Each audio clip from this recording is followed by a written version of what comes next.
the center. Okay, so your acceleration always points toward the center.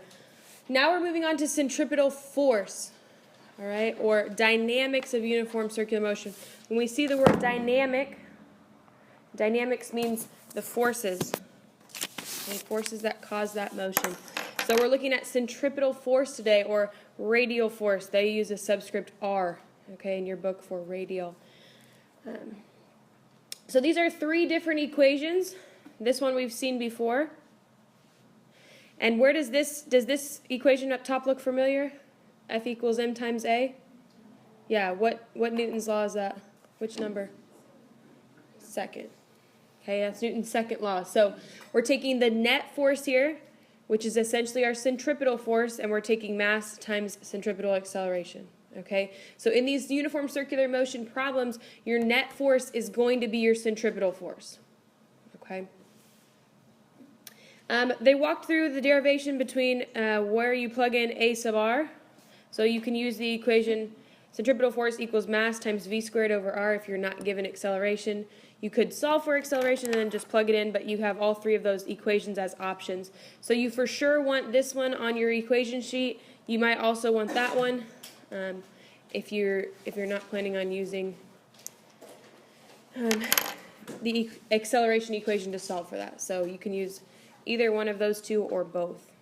All right, since we just mentioned that the acceleration of an object heading toward the center of the circle, we know that the net force and the acceleration must be in the same direction. Okay, we learned that in our forces chapter. Our net force and our acceleration have to be in the same direction. That means our centripetal force is also pointing toward the center of the circle. Okay, we feel that centripetal force when we start to rotate things, pulling at us. So the centripetal force of an object that's spinning is reaching toward the center of the circle. Your book, again, calls it the radial force. That's what the subscript R stands for. Centripetal and radial are interchangeable here. Okay. It's not a new type of force. It just takes on that net force properties here because it's our overall force. It's given the name centripetal for the fact that it's always changing direction, and it's always changing its direction because it always wants to be pointing toward the center of the circle. Okay, so it's got a constant change.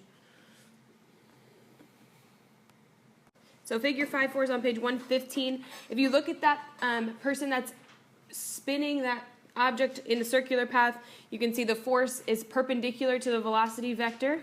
Okay, when we draw that velocity vector, what's it called when we draw it out off the curve like that? Yeah, it's drawn tangent to the curve, right? If that object would get released from its circular path at any instant in time, it would not continue its circular path. It would fly off at a position we call tangent to the curve. All right, so you can see the force required to keep an object moving points toward the center of the circle. Okay, then I want you to read page 116 about forces acting on a swinging object. Okay, so that paragraph that starts on the top of page 116. Horizontal revolutions first. All right. So yesterday we did a problem, or last class we did a problem very similar to this, and I think it's the exact same as this, except we found its centripetal acceleration. Now we're going to take it one step further and find the centripetal force.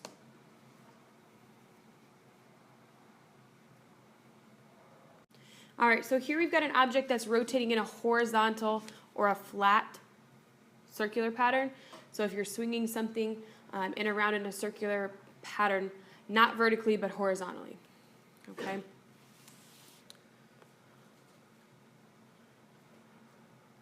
And if we start looking at this object, I want to look at the free body diagram for this object. Okay, we have a tension force because it's being held by a string, right? On a string. So we've got a tension force, and we've also got a centripetal force.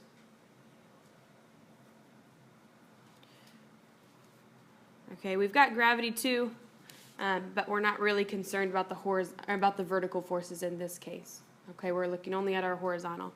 So our tension force is being exerted on the string. The radial force is going toward the center of the circle, or the centripetal force is going toward the center of the circle. Okay? These two forces we know are equal to each other. Okay? Because we want to keep that ball in its exact path, and so we want those two forces to be equal to each other. All right? So we did this problem last class and we solved for the centripetal acceleration. Can anyone find that in their notes? Do we need to do the whole thing again?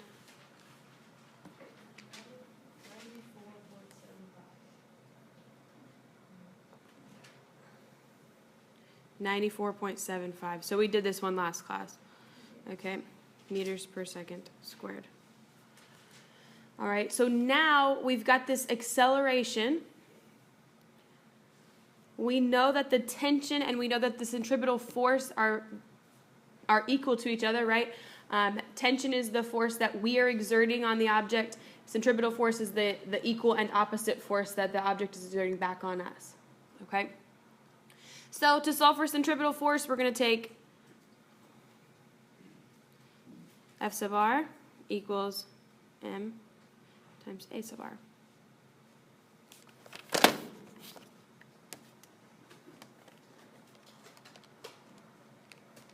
And what's our mass here? It was given to us. Our mass is given to us at 0.150 times 94.75, which gives us a centripetal force of 14.21 newtons.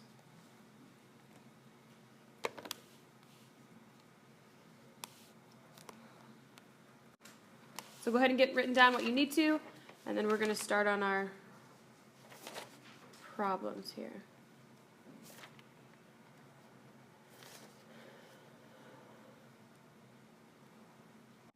All right, so we've got a mass here of 0.25.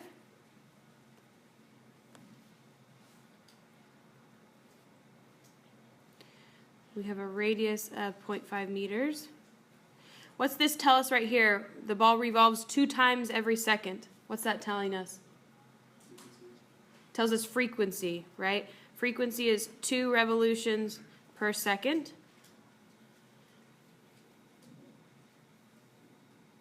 So we need to convert that to period. Okay, and we do that using the equation 1 over frequency, which means t equals 0.5 seconds.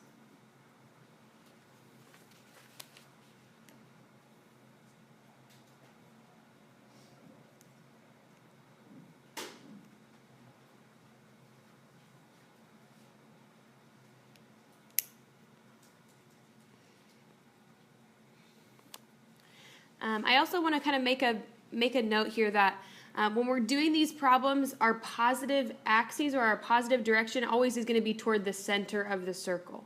Okay, so positive is always toward the center of the circle. So our force and our tension forces, all that kind of stuff should always really come out positive because we're looking toward the center of the circle. Okay, just to make that clear. All right. So in our free body diagram here,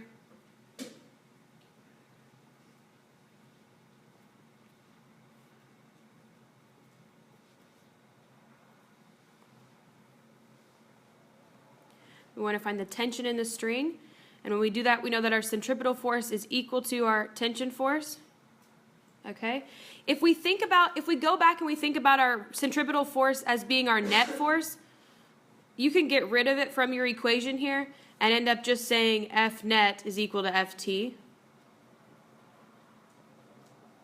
Okay, and it works the same way. If you don't want to draw that centripetal force in your free body diagram, that's fine. You don't have to. You can think of it as the net force, or you can think of it as the equal and opposite force. It works either way, okay? But you can think of it as the net force also, and it works the same because we want those two forces to be equal to each other.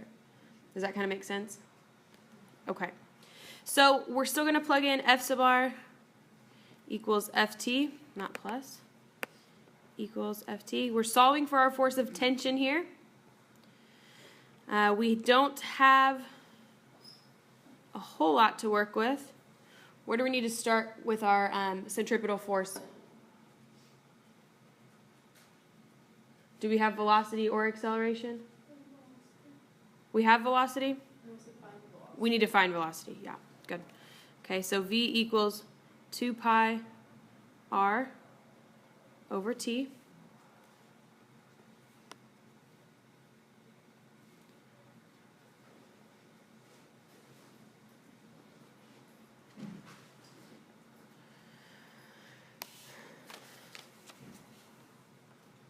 All right, so velocity is equal to 6.28 meters per second, right? Because that's just 2 pi.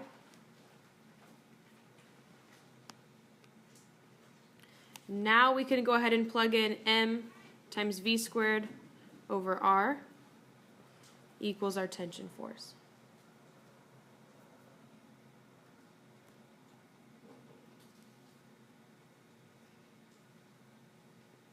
Our mass was 0.25, velocity was 6.28. We want to square just the velocity over radius, which was 0.5.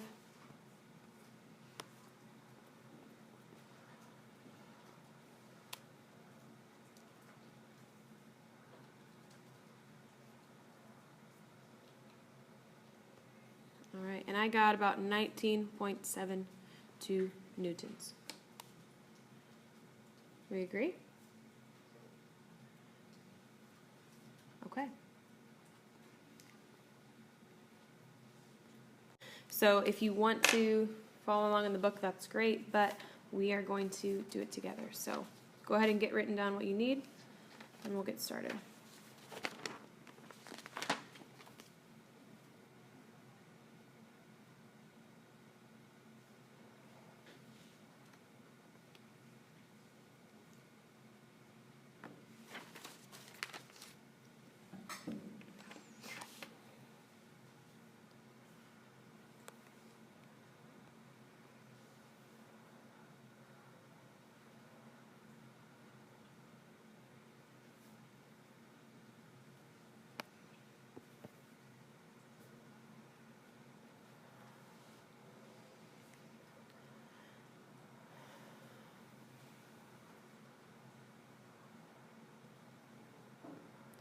So essentially what we're looking at here is we want to find the minimum speed the ball must have at the top of its arc so that it continues to move. Okay.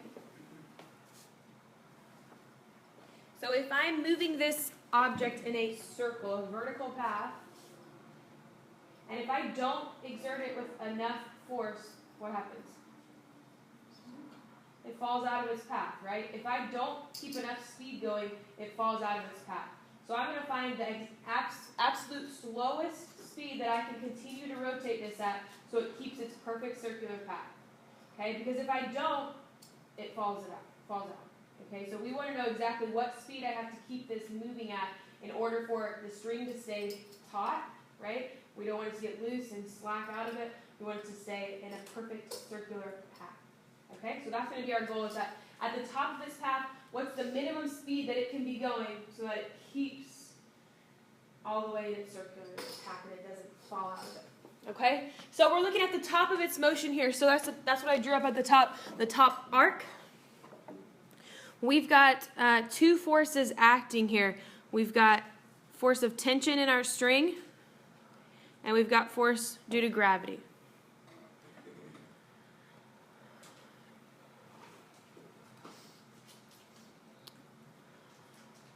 Okay, so let's write down what other variables we have. We know that mass is equal to 0.15.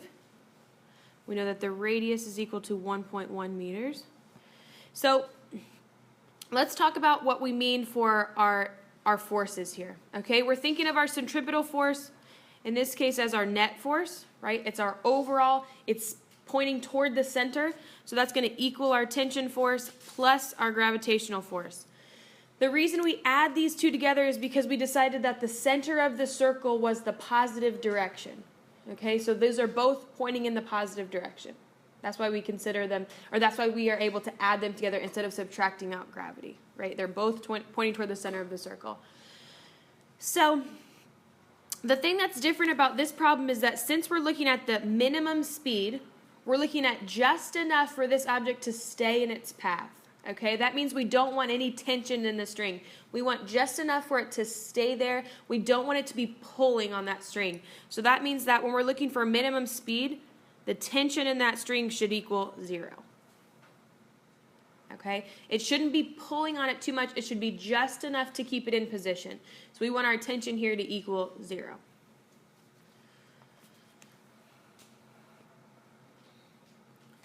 All right, so now we can start looking at solving for, we're going to solve for minimum speed, which means what variable are we solving for? What letter? Velocity. Yeah, v, or velocity, okay? So I'm going to take m times v squared over r equals 0 plus, what do we always know about f sub g? What does f sub g always equal? Mass times gravity. That always equals mg. So we could go ahead and start plugging in our numbers here. 0.150 equals, oops, not equals, times v squared over r, and r we know is 1.1.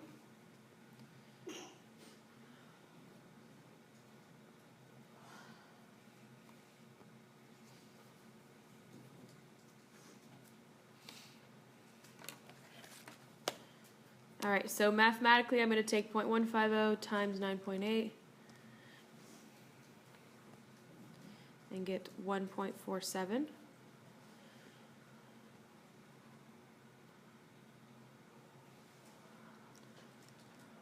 going to multiply that by my 1.1 and divide by 0.150, which leaves me with v squared equals 10.78. And once I square root that, I'm left with 3.3 meters per second.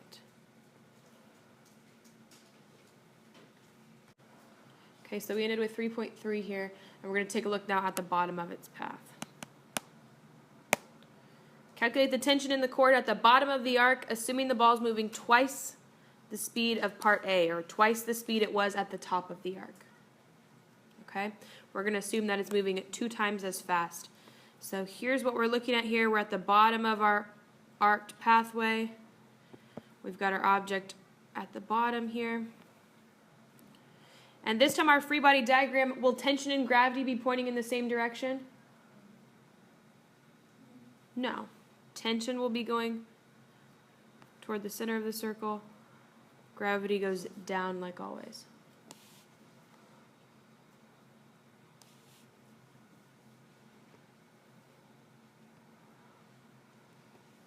All right, so we know that velocity in this case is going to be 3.3 times 2.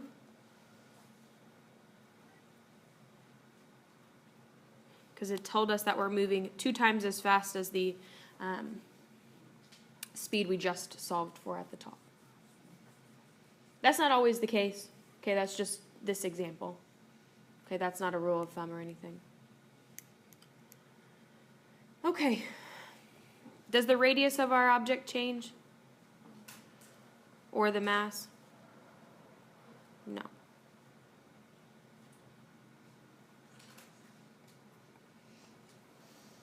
So let's set up our net force equation here, or our centripetal force. This time we're going to take tension, and are we going to add gravity or subtract gravity? Subtract, good, because they're going in opposite directions this time. Okay. Here, our tension's not going to be 0. That's what we're solving for here. This object, as it's moving through its circular path, now has tension, right? We're having to keep it in that circular path by exerting a force. And that object is exerting the equal and opposite force back on us. So we do have tension in this case. When it's at the top of its arc and we're looking at minimum speed, we don't have tension. We want it to be just enough. At the bottom, it does have tension in the string, and that's what we're going to solve for. Okay? So we can substitute here m times v squared over r equals force of tension, which is what we're solving for, minus mg.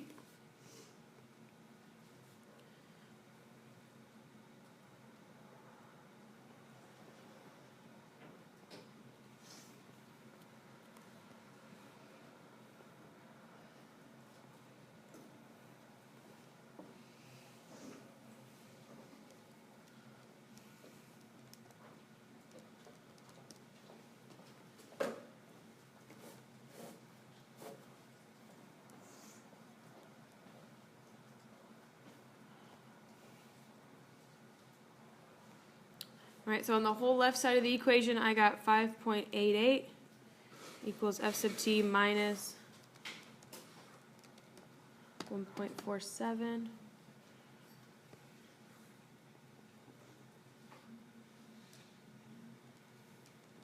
And 5.88 could be a little different depending on if you rounded.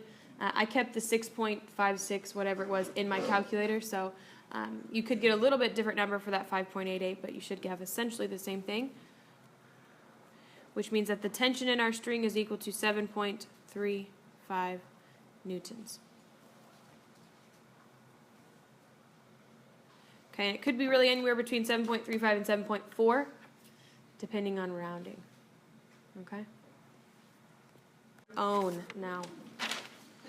Okay, I think you can try this one on your own.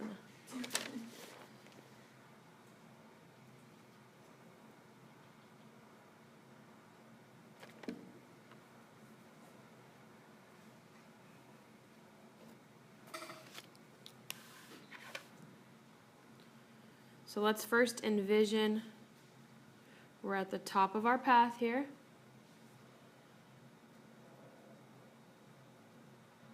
We've got tension and gravity. Okay, the thing that's different here is that we're looking at maximum speed. So we've got a tension force. When we're looking at maximum speed, our tension is not 0. We want to see how fast we can spin it without that string breaking. Okay, so it gave us a tension force here. All right, from there, I think you should be able to go on your own.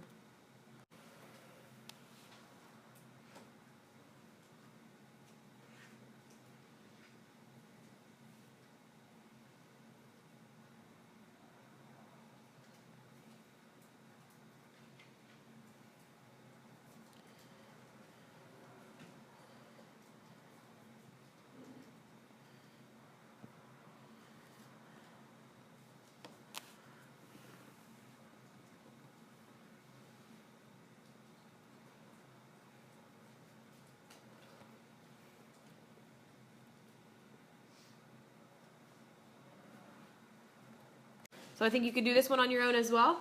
Maximum speed at the bottom of a circular path if the string can withhold 10 newtons of tension.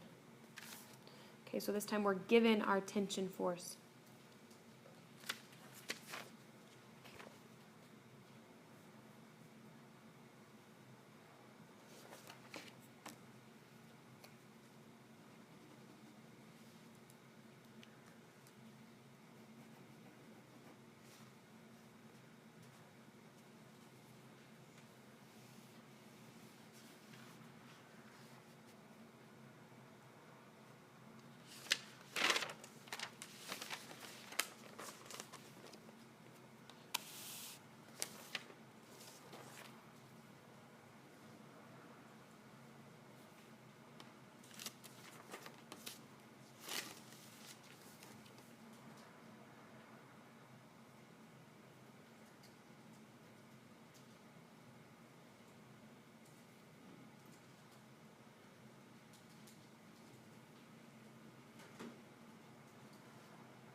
We're not going to cut that 3.1 in half for our radius. That's going to be our entire radius.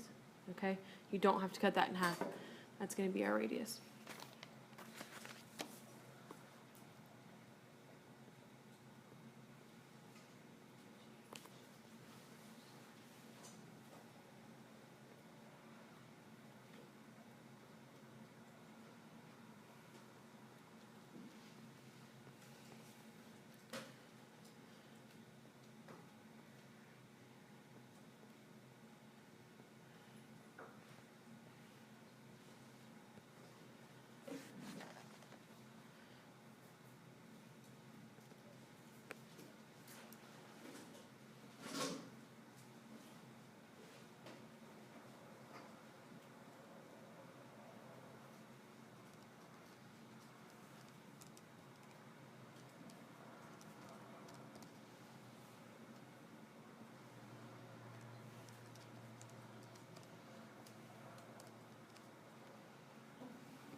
Okay, here's kind of what our free body diagram looks like.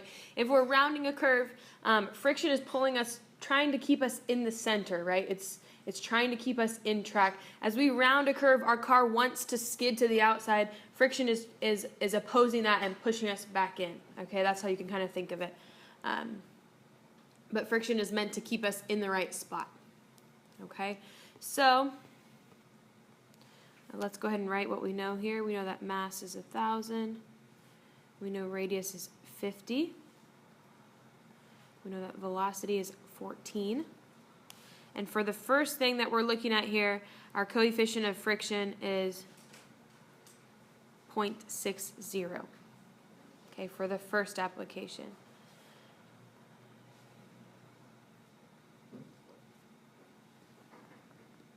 Okay, so if we take a look at our net force equation or our centripetal force equation, we're going to say F sub r is equal to our frictional force. Okay, we want to see if those two are equal to each other or not. So our overall goal here is we're going to find our centripetal force and we're going to compare it to our frictional force to see if they are okay. Ideally, this should be equal to each other, or our frictional force should be larger. Okay, so it'll hold us in place. But what we're going to do is we're going to solve for a centripetal force first, and then we're going to compare it to our frictional force. So we're not going to set them equal to each other for this particular problem because we're asking to compare these situations. So what we're going to do is solve for centripetal force first, equals m times v squared, over r. So we'll take 1,000 times 14 squared over 50.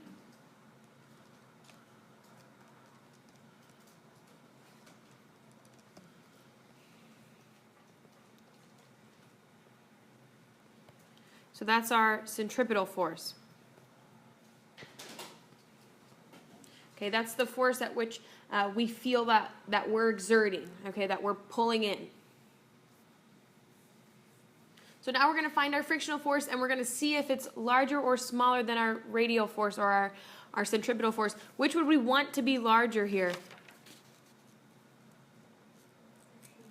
We want our frictional force to be larger. That doesn't mean we're not going to move. It means we have enough friction to hold us in place. Okay, if those two were equal, that means we'd have exactly or just barely enough friction to hold us in place. If it's larger than that, great. It doesn't mean that we're going to come to a stop. It means that it's going to be enough to hold us in place on our curved path. Okay, so let's go ahead and solve for our frictional force here. F sub f is equal to coefficient times the normal force.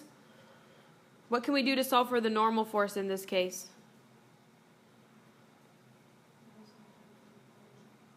Huh? Yeah, we can take mass times gravity because here the car is not accelerating in the vertical direction, so F sub n has to equal F sub g. Okay, and we could have drawn that on our free body diagram if we want. F sub g and F sub n.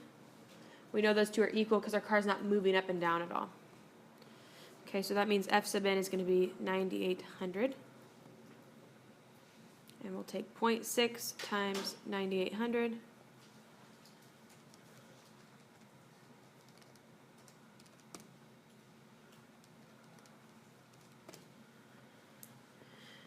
And we get 5,880 newtons.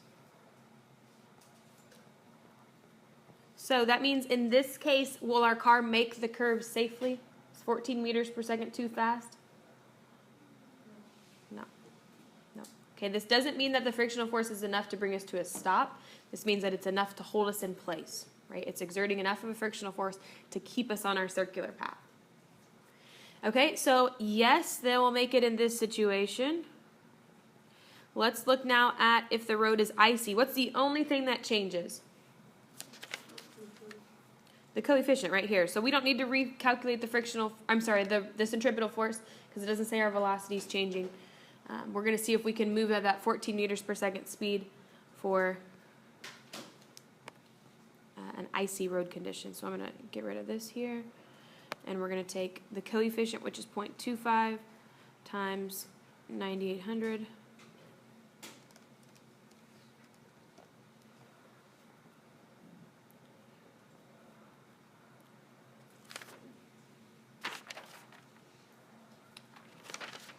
So, in this case, what do we see here? Frictional force is greater than or less than our centripetal force?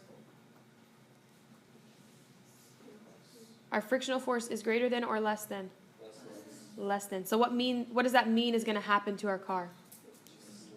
Yeah, it's going to slide. It's going to skid out of its path. So that means 14 meters per second is too fast at that sharp of a curve. Okay? At that radius. 14 meters per second is too fast. So no, it's not going to make it when it's icy. Okay? Questions?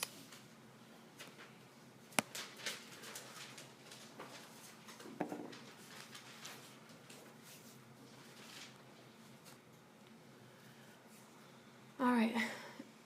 A 0.12 kilogram object is placed on a turntable, turning at a constant rate with a radius of 0.2 meters. If the object begins to slip at a frequency of 0.85 revolutions per second, what's the coefficient of friction between the turntable and the object? Do you guys know what a turntable is? You don't? You can try it. You can try it if you want. I'll still work it up on the front. Okay. So the main thing that we're looking at here is that if we're looking for the maximum speed it can spin at before it starts sliding, that means we want our centripetal force and our frictional force to equal each other. We want to find the maximum speed that it can go without it starting to slide. So when we know it starts to slide at this frequency, that means at that very instant, the frictional force and the centripetal force are equal to each other. The moment it starts to slide, they're just equal. So that means you're going to set centripetal force and frictional force equal to each other here. And you're going to solve for the coefficient of friction.